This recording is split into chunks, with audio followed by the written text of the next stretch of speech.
यदि हमारे पास भवन होता तो वर्षा के आने से कोई विघ्न उत्पन्न नहीं होता।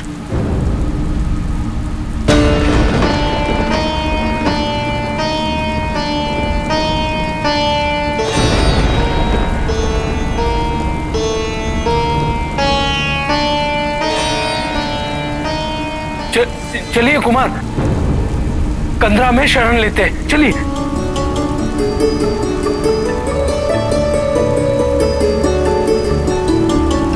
इतना विचलित क्यों हो रहे हैं?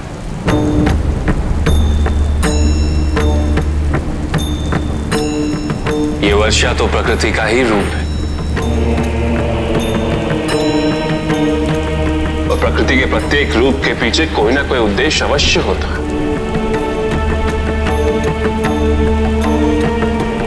प्रकृति ने हमारे आनंद में विघ्न डालने हेतु नहीं, अभी तो इसे नई परिभाषा देने हेतु वर्षा का रूप धारण किया।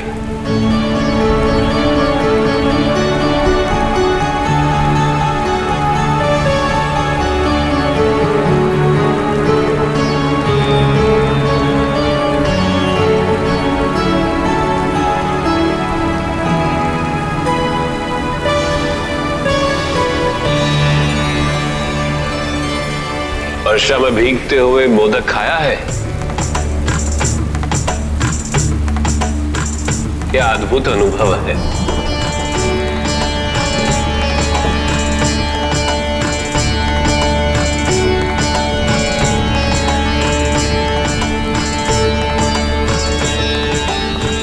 खा के देखो।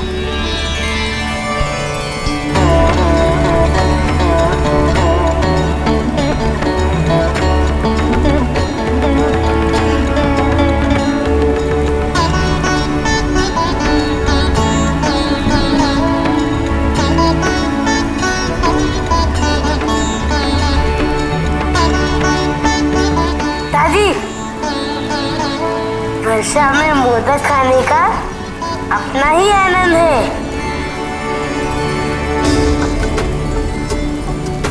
भैया, दीदी, आप भी खाइए ना। खाइए।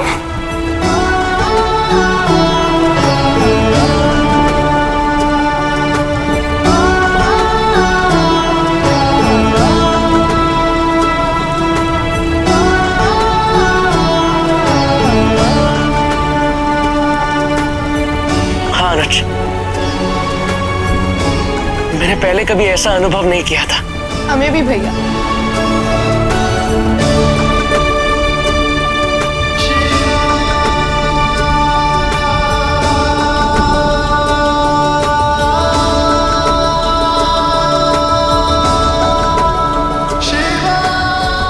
तुम्हारी इच्छा थी ना पार्वती, संपूर्ण परिवार एक साथ भोजन करे। मोदक खाइए अभी। आओ, अपना स्थान ग्रहण करो।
कितना मनोरम दृश्य है। महादेव का परिवार एक साथ इस वर्षा का आनंद ले रहा है। किसी भी परिस्थिति में प्रसन्न रहने की कला संसार केवल महादेव से ही सीख सकता है।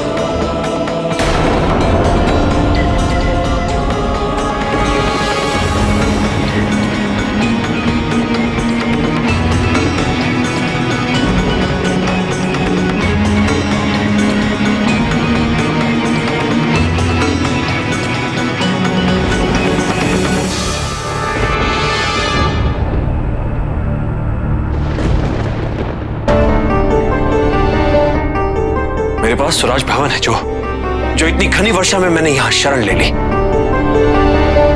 किंतु मेरे महादेव, जब कैलाश पर वर्षा होती होगी तो वो तो भीग जाते होंगे। उनके पास तो राजभवन में नहीं है। कितने कष्ट सहते हैं वो, और मैं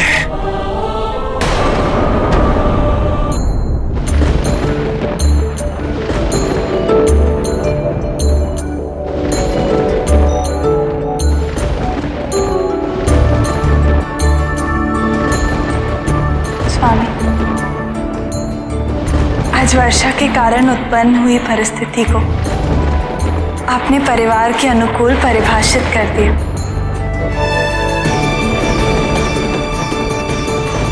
तीनों आपके दृष्टिकोण से सहमत हो और वर्षा का भरपूर आनंद भी उठाया। किंतु क्या आपको लगता है कि कार्तिकेय, अशोक सुंदरी व गणेश इसी प्रकार ग्रीष्म और शरद ऋतु का भी आनंद उठा पाएंगे?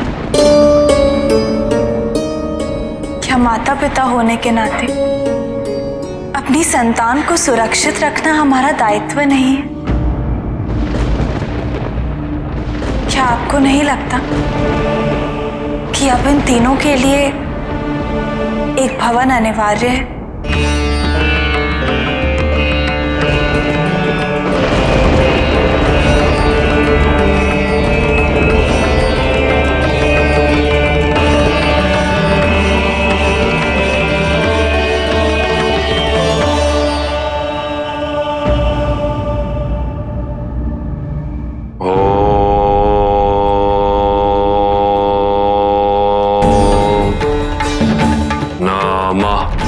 शिवाय।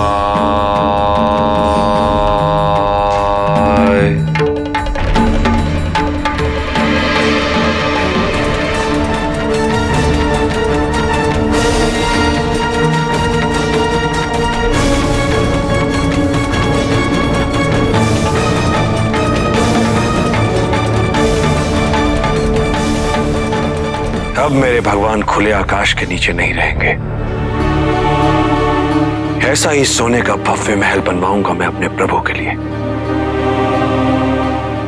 उन्हें सुखी रखने का दायित्व अब मेरा है।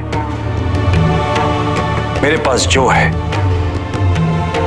वो सब कुछ न्यौछावर कर दूंगा अपने महादेव पर।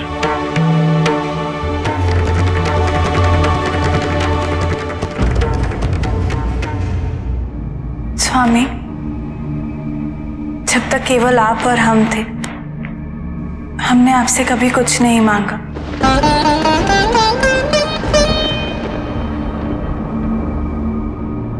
क्योंकि हम आपके साथ कहीं भी सुखी रह सकते। किंतु अब हमारी 3 संतान हैं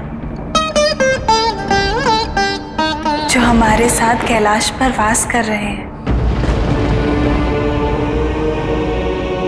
हमें उनकी चिंता होती है स्वामी।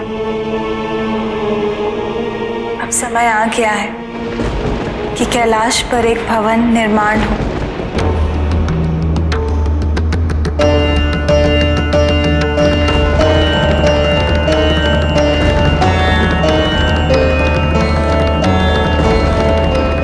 भवन पारिवारिक जीवन की आधारशिला है स्वामी।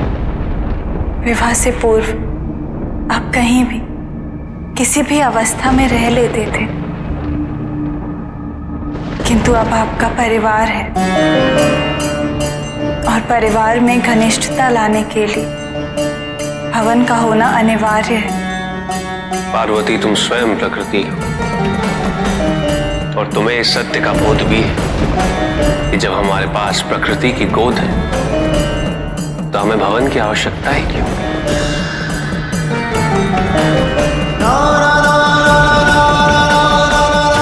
इससे सुंदर और उत्तम गृह संभव हो ही नहीं सकता।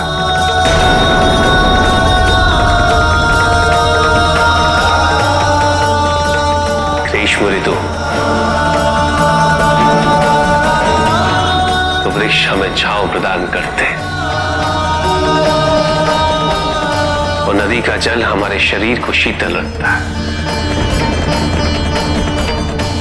अनेक कंदराएं हैं कैलाश पर, जो न केवल ग्रीष्म ऋतु से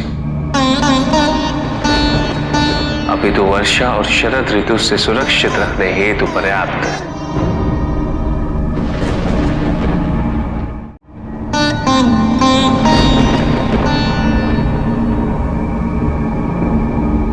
और जहां तक प्रश्न रहा घनिष्ठता का,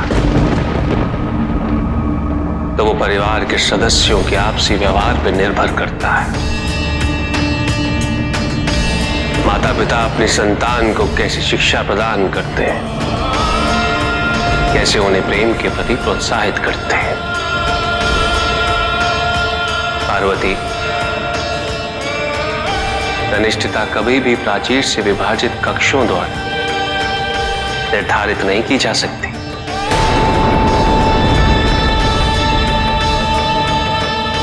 माँ, पिताजी।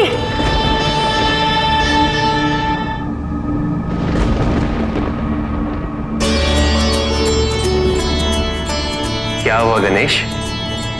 तुम्हारे उत्साह का कारण क्या है? चल के देखिए, हम सबसे मिलने कौन आया है। नानी माँ। माँ, हाँ, और वो भी ढेरों बार लेकर। चलिए चलिए।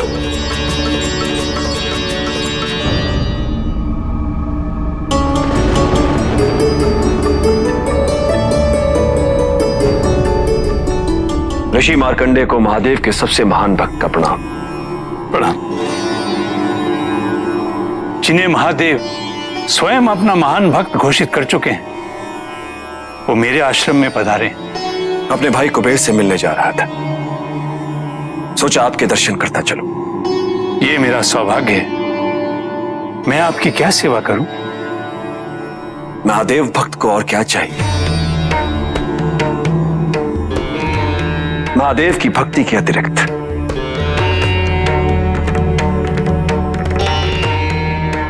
दशानन, आपने असुरों के लिए बहुत ही महान उदाहरण प्रस्तुत किया है। आप निसंदेह महादेव के महान भक्त हैं। पधारिए। भाई,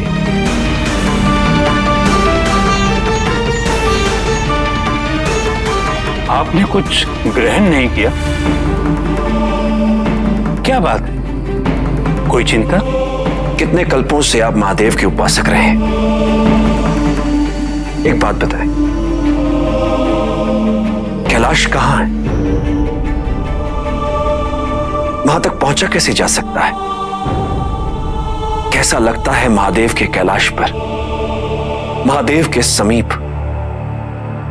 दशानन, कैलाश पहुंचकर मन के सारे विकार मिट जाते हैं। हम सब ऋषियों को परम आनंद की प्राप्ति होती है, शांति मिलती है, महादेव से ज्ञान प्राप्त होता है और महादेव हमें अपने सत्य से परिचित करवाते हैं।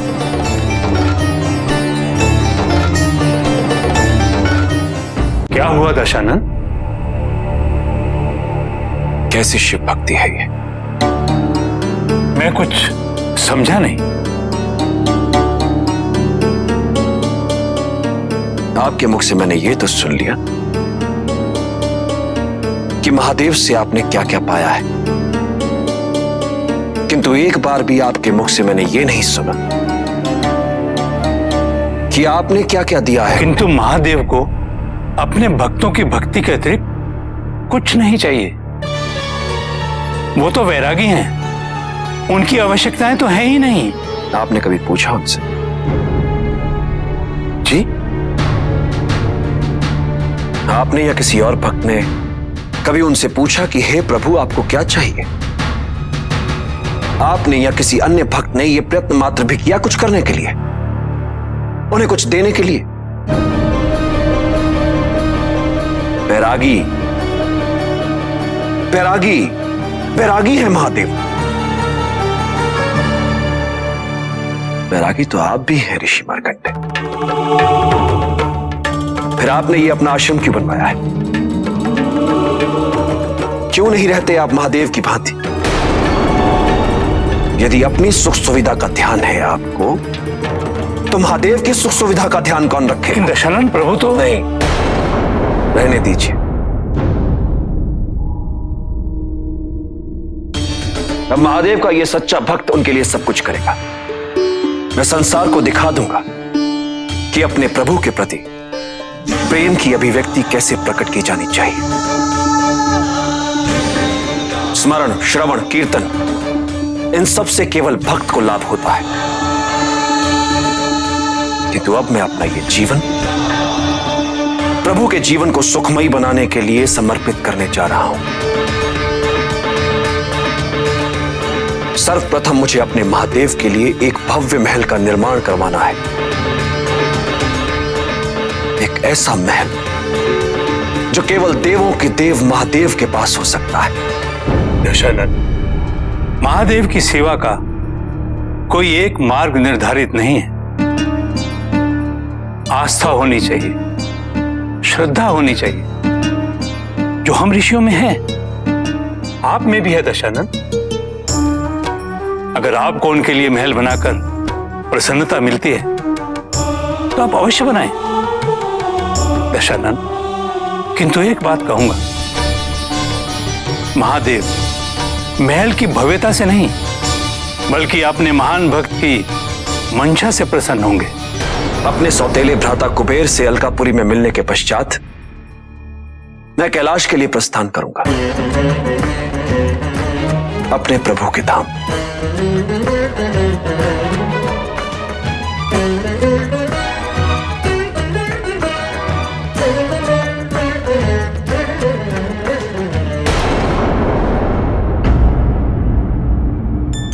माँ,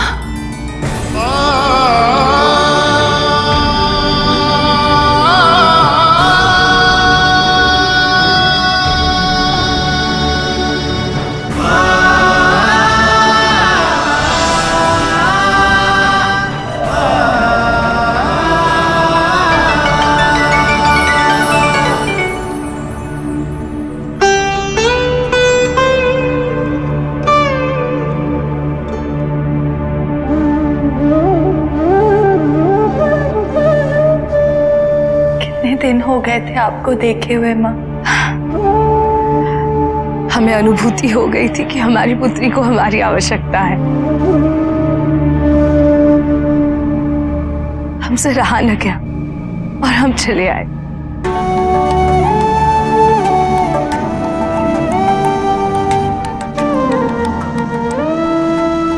हम आपके लिए खीर लेकर आए हैं,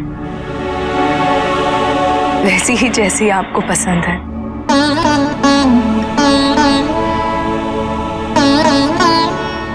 हम आपके लिए कोई उपहार नहीं लाए हैं,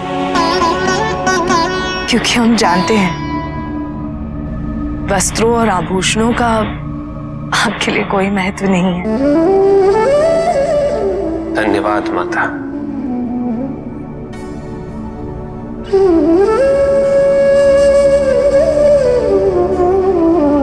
पुत्री, हम तुम्हारे लिए आभूषण एवं श्रृंगार की सामग्री लाए हैं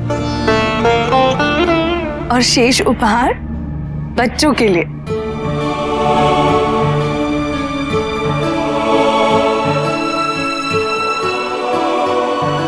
इतने सारे उपहार। दीदी देखिए, नानी माँ मेरे लिए मोदक भी लाई है।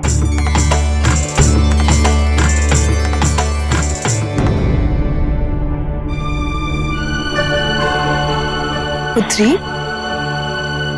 तुम्हें उपहार पसंद नहीं आए?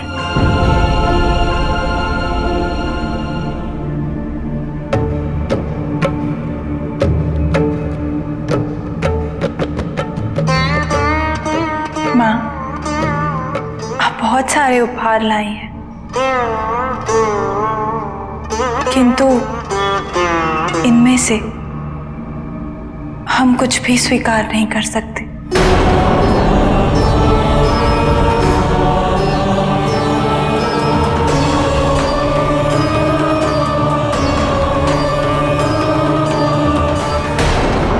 पुत्री, तुम्हें उपहार पसंद नहीं आए? नहीं माँ, आपके ये उपहार तो बहुत सुंदर है।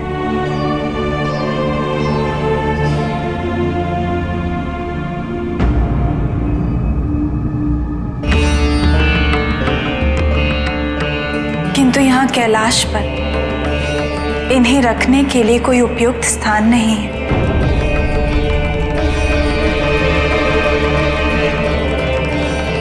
यदि हमारे पास एक भवन होता तो हम इन्हें अवश्य रख लेते। इसीलिए हम कह रहे हैं कि आप इन्हें अपने साथ वापस ले जाइए।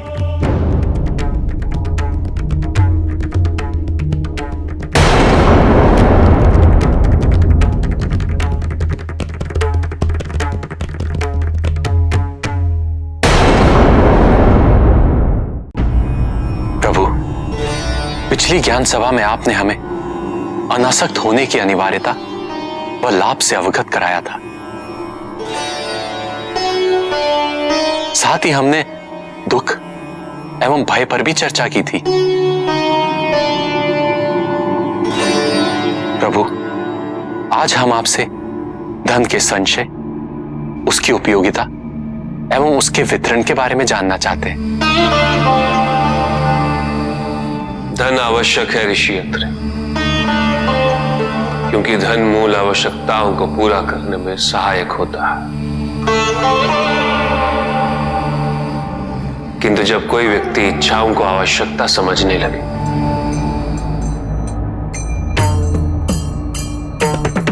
तो धन कितना ही क्यों ना हो, पर्याप्त नहीं होता, क्योंकि इच्छाएं अंतहीन है। इसलिए मनुष्य कभी ना समाप्त होने वाली इच्छाओं की पूर्ति हेतु धन संचय को ही अपने जीवन का लक्ष्य समझ लेता है।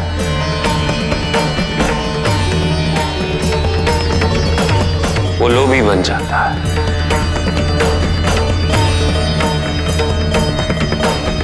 वो भूल जाता है कि उसके जीवन का मुख्य लक्ष्य ईश्वर के समीप आना है।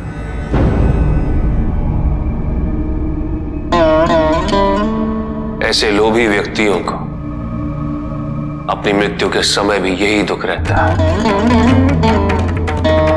कि उन्होंने क्या कुछ नहीं पाया, क्या शेष रह गया। ऐसे समय में वो एक क्षण के लिए भी ईश्वर का स्मरण नहीं करते, अपने जीवन की निरर्थकता और व्यर्थता का बोध नहीं होता। बिल्कुल उस व्यापारी की भांति। कौन व्यापारी प्रभु? वो व्यापारी जिसके पास इस संसार में जीवन निर्वाह हेतु सब कुछ था,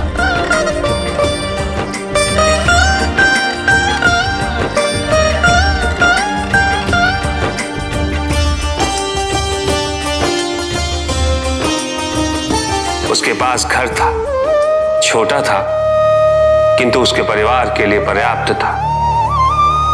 उसके छोटे से परिवार की आवश्यकताओं को पूरा करने हेतु भोजन व धन की भी कोई कमी नहीं थी, किंतु व्यापारी सदैव और धन संपत्ति संचय करने की चिंता में डूबा रहता था। सब कुछ होते हुए भी वो सुखी नहीं था, क्योंकि वो यही सोचता रहता था कि उसके पास क्या क्या नहीं। एक दिन किसी ने उसे बताया कि नारायण के वरदान से सब कुछ मिल सकता है। धन के लोभ में वो नारायण की तपस्या करने निकल पड़ा। ओम वैष्णवे नमः। और इस प्रकार वो कई वर्षों तक नारायण की तपस्या करता रहा। ओम वैष्णवे नमः। ओम वैष्णवे नमः। ओम वैष्णवे नमः। ओम वैष्णवे नमः। वत्स,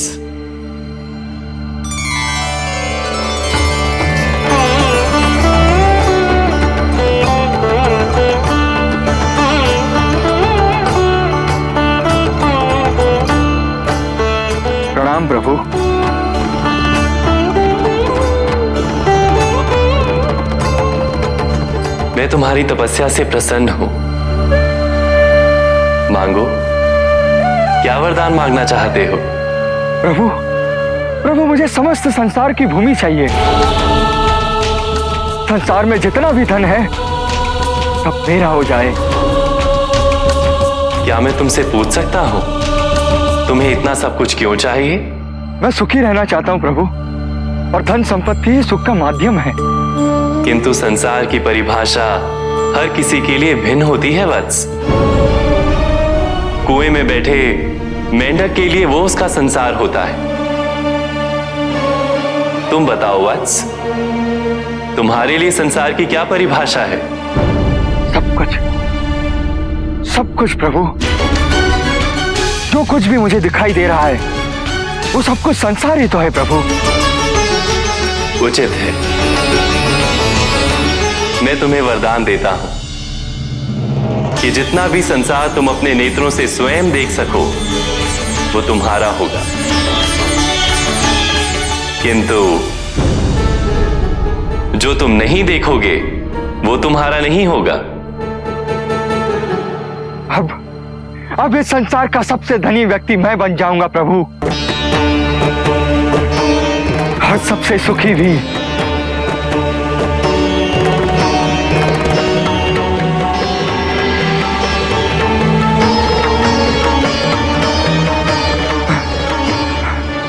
सब मेरा, ये सब भी मेरा।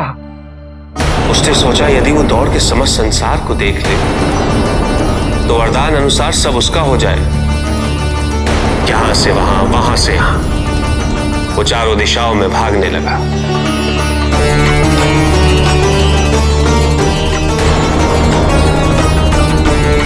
जो भी दिखा वो उसे अपना बनाता गया, किंतु उसका लालच कम नहीं, अपितु और बढ़ता गया।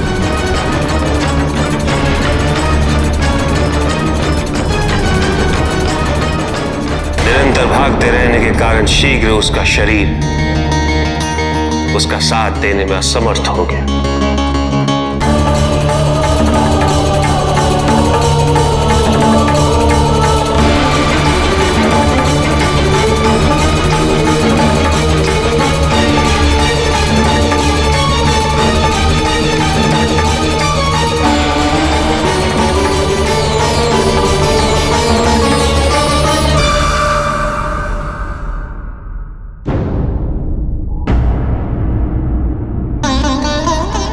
और इस प्रकार उसके पास केवल उतनी ही भूमि रही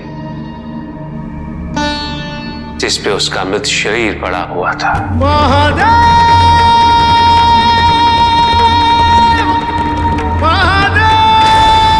अकेला, उसके पास उसके परिवार का सुख भी था, किंतु उसने उसका आनंद नहीं उठाया।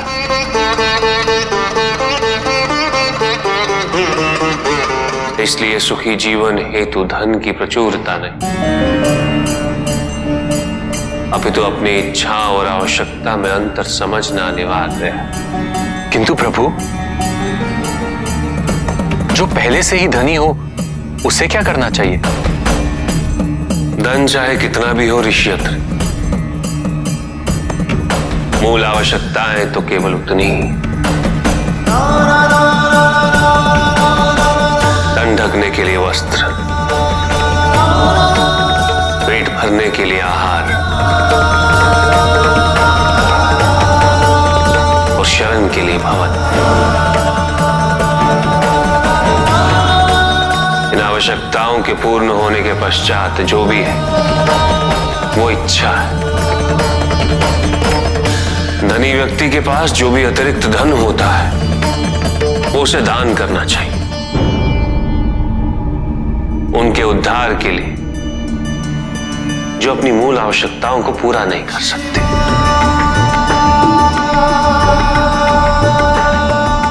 ऐसा करने से संसार में समानता होगी, द्वेष नहीं होगा,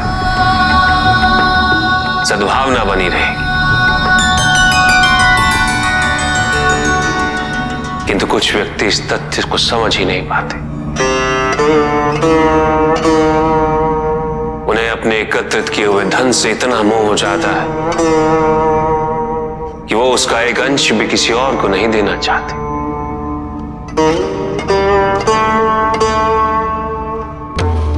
ऐसे व्यक्तियों की सूची में सर्वप्रथम स्थान कुबेर का है।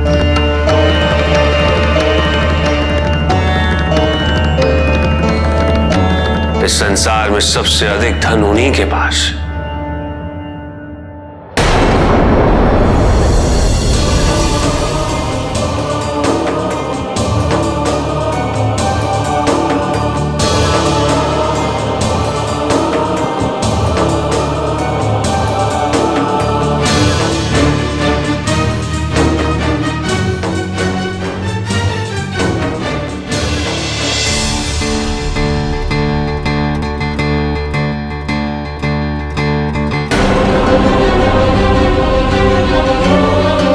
सबसे धनी कुबेर के भवन में यह स्थान रिक्त कैसे? शीघ्र ही मुझे यह स्थान धन से भरना होगा। भ्राता कुबेर, ये तो मेरा सौतेला भाई दशानन है।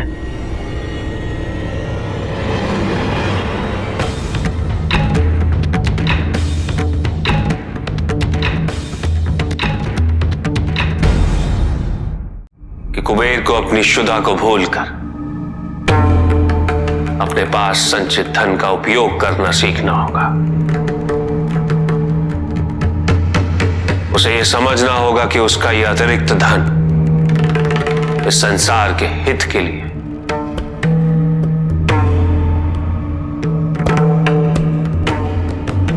और कुबेर को समझाने का यह कार्य मैं शीघ्र ही स्वयं करूंगा।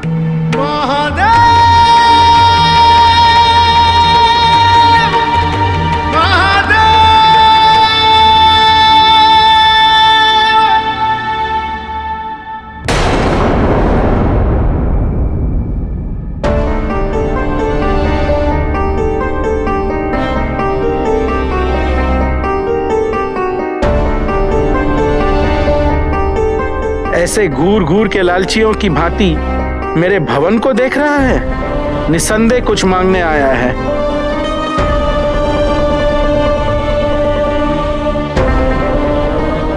दशानन,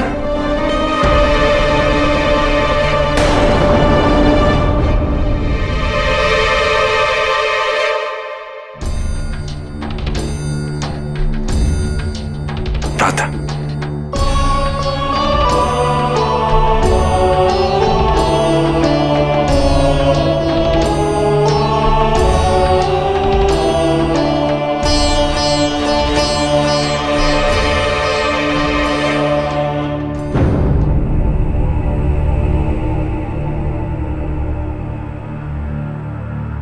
कैसे हैं भ्राता?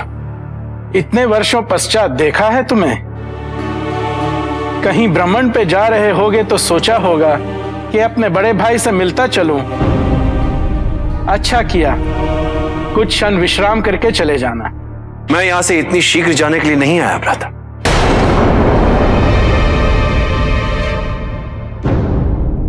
यह तो बड़ी प्रसन्नता की बात है, लेकिन तुम यहां करोगे क्या? मुझे अपने महादेव के पास जाना है, किंतु उन तक पहुंचने का मार्ग मुझे नहीं पता। पर इतना अवश्य जानता हूं कि कैलाश यहां से समीप है। इसलिए आपके पास यहां रहते रहते उनके पास पहुंचने का प्रयास अवश्य करूंगा। कैलाश तक पहुंचने का प्रयास? ठीक है, अवश्य करो। किंतु यहां रहते रहते मेरे कार्य करने में मेरी सहायता करोगे या? अवश्य करूंगा भ्राता। आप जो कहेंगे, जैसा कहेंगे, वैसा ही करूंगा।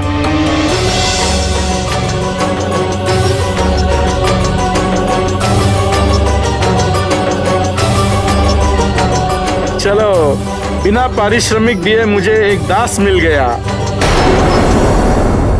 अब मैं इसका भरपूर लाभ उठाऊंगा, निःशुल्क।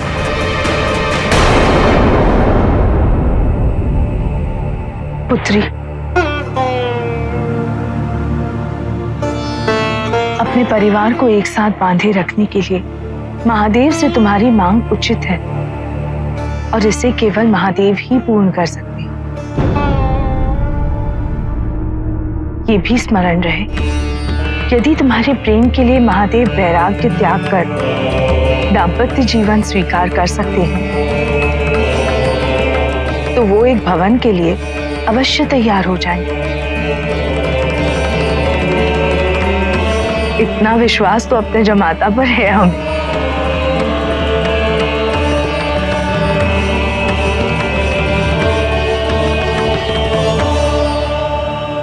अब हमारे लौटने का समय आ गया है।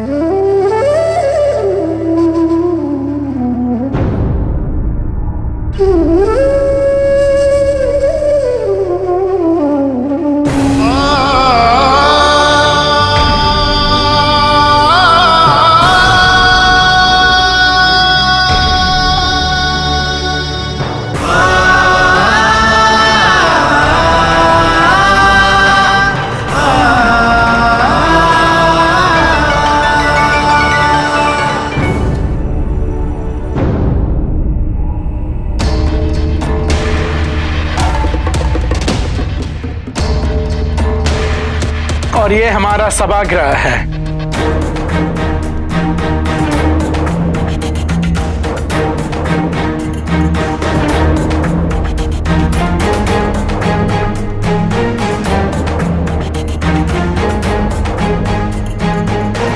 और ये अतिथि कक्ष।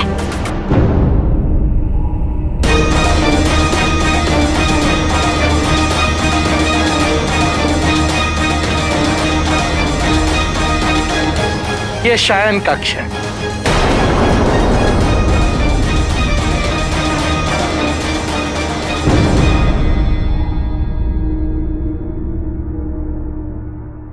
और ये हमारा यहाँ क्या है भ्राता?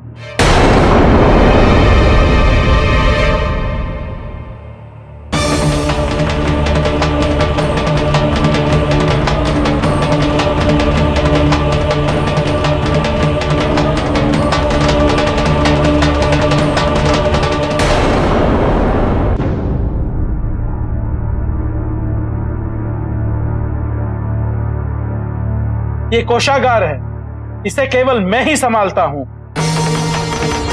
तुम्हें इसमें कोई भी रुचि नहीं होनी चाहिए दशानन। जी भ्राता, एक छोटी सी कुटिया में रहने वाले एक निर्धन के पुत्र ने एक ऐसे भव्य महल का निर्माण किया है जो सचमुच प्रशंसनीय है। किंतु भ्राता, आपके इस भव्य महल में वास्तु दोष है। वास्तु दोष? जी, आपका यह कोषागार वास्तु स्थिति के अनुसार है, किंतु शेष सभी में वास्तु दोष है। ऐसा वास्तु जो आपके लिए कठिनाइयां उत्पन्न करेगा, संकटों को निमंत्रण दे। अब तुम आ ही गए हो, मुझे पूरा विश्वास है कि तुम इस भवन को सारे वास्तु दोष से मुक्त कर दोगे। अवश्य भ्राता। संसार का सबसे गुणी वास्तुकार अब मेरे भवन का पुनः निर्माण करेगा, वो भी निशुल्क। मेरे कोष से एक फूटी कौड़ी भी नहीं देनी पड़ेगी। महादेव ने धनाधिपति कुबेर को धन संचय की निरर्थकता व वितरण की आवश्यकता का महत्व समझाने का निर्णय लिया है। अब ये सुनकर मैं तो बड़ा चिंतित हो रहा हूं। क्या महादेव कुबेर को कोई दंड देने वाले हैं? इस संसार में कुबेर की भूमिका अत्यंत महत्वपूर्ण है नारद, किंतु वो अपने पथ से भटक गया,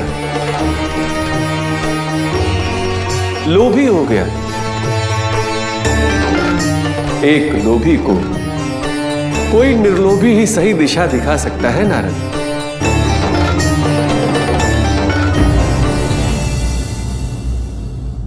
अब ये शिवलिंग उठाओ और वहां रखो।